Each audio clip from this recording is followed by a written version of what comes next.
Alors, une aiguière à tête de coq qui a été réalisée en s'inspirant d'une pièce qui est au musée du Louvre, qui est une pièce iranienne du XIIIe siècle et qui est en bleu parce que l'émail est à base de sel qui permet au cuivre de devenir bleu à la cuisson au lieu du vert habituel. Donc, c'est un procédé un peu particulier pour cette couleur.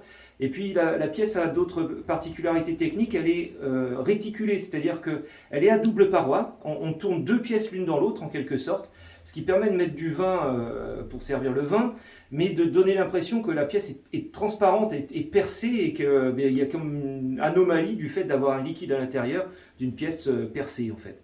Et c'est un dessin dessus qui représente l'arbre à Wak Wak, qui est une vieille légende persane, un arbre qui avait au bout de ses branches des têtes humaines et animales, et qui était un arbre qui permettait, lorsqu'on passait à proximité, soit de réaliser des souhaits, soit de porter malheur en fonction de l'état d'âme de la personne qui se présentait à côté. Donc c'était une grosse...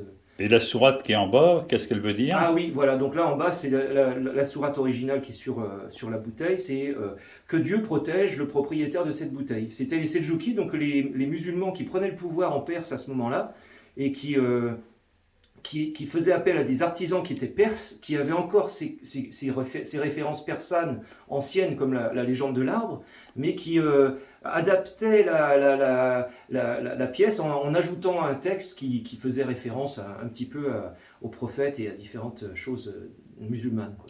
Donc pièce du XIIIe siècle, hein, C'est ça. iranienne, donc faite par Paul Le Potier, donc Paul Javaudin, son vrai nom, hein. Nous, en compagnon de Braillo, c'est Petit Pogne ou Paul Le Potier. Merci Paul.